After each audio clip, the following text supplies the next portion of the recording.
Friends, good evening. Knowledge today topic వచ్చేసి mathematics in 7th class simple equations key concept. అంటే ఇందులో ఉన్న key concept ఏంటో మనం తెలుసుకుంటే అప్పుడు ఈజీ అవుతుంది అనమాట. ఇందులో ఉన్న సజస్సు రాశులు, చలరాశులు ఏంటి అనేది మనకు తెలుస్తుంది.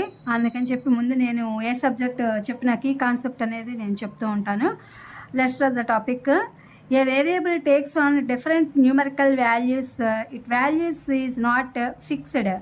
Variables are denoted by lowercase letters like A, B, C, D, E, F, etc., X, Y, Z, etc. We can form expressions from variables. The expressions are formed by performing operations like additions, subtractions, multiplications, and divisions on variables.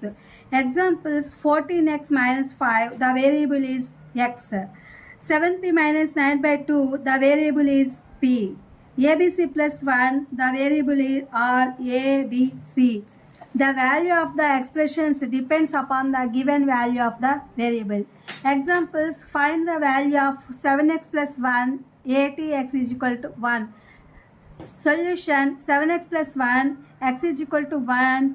7 into 1 plus 1 is equal to 7 plus 1, that is equal to 8. This is the addition. Find the value of 1 minus 9x, 80, x is equal to minus 2. Solution: 1 minus 9x, x is equal to minus 2. In this x is equal to minus 2, take given it. 1 minus 9 into minus 2 is equal to 1. 1 plus 18 is equal to 19. ఇది friends English version వచ్చేసి. దీన్ని తెలుగు చూద్దాము. Simple equations అంటే సాధారణమైన సమీకరణాలు అనమాట. ఇవి ఒక గణిత సమీకరణము. దీన్ని ఈజీక్వల్ టు అనే గుర్తుతో రెండు వ్యక్తీకరణల సమానత్వాన్నిగా మనం చూస్తాము. దీంట్లో మనం ఏంటంటే మనం ప్రతి చాప్టర్లో ఏది తీసుకున్నా మనం ఎడిషన్స్, సబ్స్ట్రాక్షన్స్, డివిజన్స్, మల్టిప్లికేషన్స్ ఇవన్నీ కూడా చేయాల్సి ఉంటుంది. ఉదాహరణకి 2x minus is equal to 2x minus 4 is equal to 2 అనేది ఒక సాధారణ సమీకరణం. ఇక్కడ x అనేది తెలియని విలువ అనమాట. అంటే మనం ఒక ఎక్స్ అక్కడ పెట్టుకున్నాం. మనం ఏదైనా వేసుకోవాలంటే అడిషన్ చేసుకోవాలన్నా, సబ్స్ట్రాక్షన్ చేసుకోవాలన్నా ఎక్స్ అనే ఒక దాన్ని పెట్టుకున్నాము. ఈ ఎక్స్ అనే ఒక దాన్ని పెట్టుకుని దానికి 2 కానీ 1 కానీ మనము అక్కడ యొక్క సందర్భాన్ని బట్టి మనం యాడ్ చేయడమా లేదా అంటే సబ్స్ట్రాక్ట్ చేయడమా అనేది తీసుకోవాలి. ఇది సాధారణ సమీకరణం. ఇక్కడ ఎక్స్ అనేది తెలియని విలువ అనమాట. అది వేరియబుల్. అంటే 2 మరియు 4 అనేది స్థిరాంకాలు. ఈజ్ ఈక్వల్ టు గుర్తు రెండు వైపులా ఉన్న వ్యక్తీకరణలు సమానమని గమనిస్తాం. ఈజ్ ఈక్వల్ టు ఉంటే అది సమానము అని చెప్పి చెప్తాము. అంటే సాధారణ సమీకరణం అంటే ఒక తెలియని విలువ కలిగిన సమీకరణము. అంటే తెలియని విలువ సాధారణంగా XY వంటి అక్షరాలతో మనము సూచిస్తామన్నమాట. మారకుండా ఉండేటువంటి విలువ, ఉదాహరణకు 2, 4 వంటి సంఖ్యలు. ఈ యొక్క కాన్సెప్ట్ అనేది a variable takes on different numerical values, its value is not fixed. అంటే ఇప్పుడు ఏంటంటే మనం ఒక చలరాశి అని తీసుకుంటాము, వివిధ సంఖ్యల వాటి యొక్క విలువలను తీసుకుంటాము. అప్పుడు దాని విలువ అనేది స్థిరంగా ఉండదు అని చెప్తున్నాడు. Variables are denoted by lower case letters like ABCDF. అంటే ఏంటంటే చలరాశి వేరియబుల్స్ ఏంటంటే గణితంలో ఒక చలరాశి అనేది నిర్దిష్ట సంఖ్య సూచించకుండా అనేక విభిన్నమైనటువంటి విలువలను తీసుకొస్తూ ఉంటుంది అనమాట. ఆ చలరాశి యొక్క విలువ నిరంతరం మారవచ్చు. ఇది ఒక రకమైన స్థిరంగా ఉండేటువంటి సంఖ్య కాదనమాట. అలాగే వీ కెన్ ఫార్మ్ ఎక్స్ప్రెషన్స్. అంటే మనం ఇప్పుడు ఎగ్జాంపుల్ ఏం తీసుకున్నామంటే y is equal to f into x అనే సమీకరణంలో y అనేది ఆ యొక్క మనం సూచించబడినటువంటి ఉంటుంది. కానీ x మారినప్పుడు y విలువ కూడా మారుతుంది.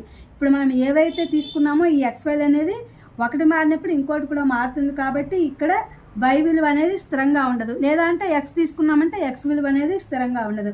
సాధారణంగా XYZ అనేవి వాటిని గ్రీకు అక్షరాల పేర్లతో మనం పిలుచుకుంటాము. తీటా వంటివి ఇవన్నీ కూడా మనకి వేరియబుల్స్ అనేవి సూచిస్తూ ఉంటాయన్నమాట. వాటి కోసం మనం ఉపయోగిస్తామన్నమాట. అలాగే ఎగ్జాంపుల్ వచ్చేసరికి గణితంలో x plus y is equal to 3 వంటి సమీకరణాలు మనం తీసుకున్నప్పుడు y ఒక వేరియబుల్ అవుతుంది. గణితంలో సమస్యలు అనేవి పరిష్కరించడానికి the expression are formed by performing operations like మనం ఏం చేస్తామంటే కూడిక, తీసివేత, గుణకారము, భాగాహారము ఇవన్నీ కూడా ఈ వేరియబుల్స్లో వ్యక్తీకరణ అవుతూ ఉంటాయి. అంటే చలరాశులు అంటే తెలియని విలువల్ని సూచించడానికి మనం XY వంటి ఏ వంటి తీటా వంటి వాటిని మనం ఉపయోగిస్తాము.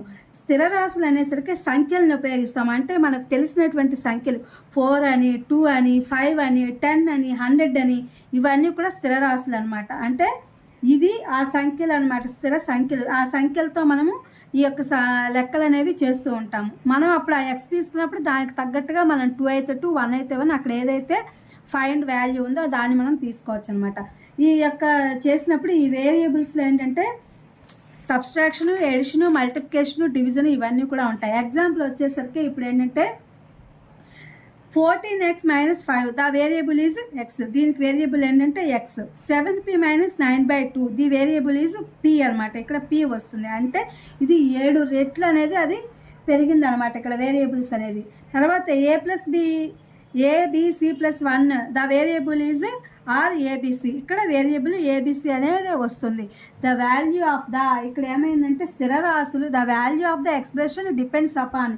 ఇక్కడ వ్యక్తీకరణ యొక్క విలువ దేని మీద ఆధారపడి ఉంటుందంటే ఆ ఇచ్చినటువంటి వేరియబుల్స్ మీద ఈ యొక్క ఇది అనేది ఆధారపడి ఉంటుంది. సంఖ్యలు అనేది, సంకలనం అనేది వాటి యొక్క చేయడం అనే గణితము కార్యకలాపాలు అనేవి మనం ఉపయోగించే దాని మీద ఆ ఇచ్చినటువంటి వేరియబుల్స్ మీద ఆధారపడి ఉంటుంది అని చెప్పి చెప్తున్నాడు. ఎగ్జాంపుల్స్ ఏమి ఇచ్చాడంటే find the value of 7x + 1 8x = 1.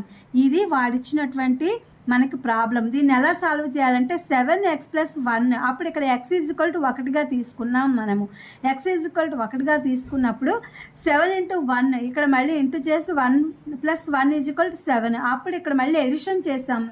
7 + 1 అని ఎడిషన్ చేసి 7 + 1 ఎంత అవుతుంది, ఎడిషన్ చేస్తే = 8 అయింది.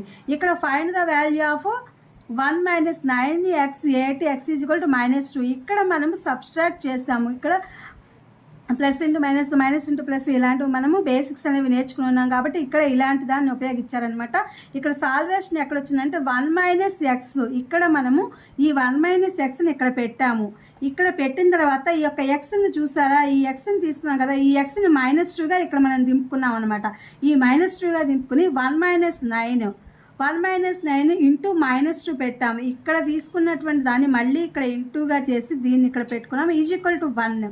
మళ్ళీ ఇక్కడ మైనస్ చేసేసరికి 1 వచ్చేసింది. ఇక్కడ మనం సబ్స్ట్రాక్ట్ చేస్తాం అనమాట. అప్పుడు 1 + 18 మళ్ళీ ఇక్కడ ఎడిషన్ చేసాం. 1 + 18 చేసాం. =19 అయింది. అప్పుడు 1 + 18 అనేసరికి ఇక్కడ వచ్చేసరికి 19 అయింది. ఇది ఫ్రెండ్స్ నేను పార్ట్ 1గా 7th class mathematics simple equations అంటే సమీకరణాలు అనే సమస్యని నేను మీకు ఇక్కడ ఆ లెసన్ని వీడియో పెట్టానమాట. ఇది మీకు 7th క్లాస్ వాళ్ళకి ఉపయోగపడుతుందని చెప్పి అనుకుంటున్నాను. Please my channel like, share, subscribe and comment. Thank you for watching. Thank you for our support.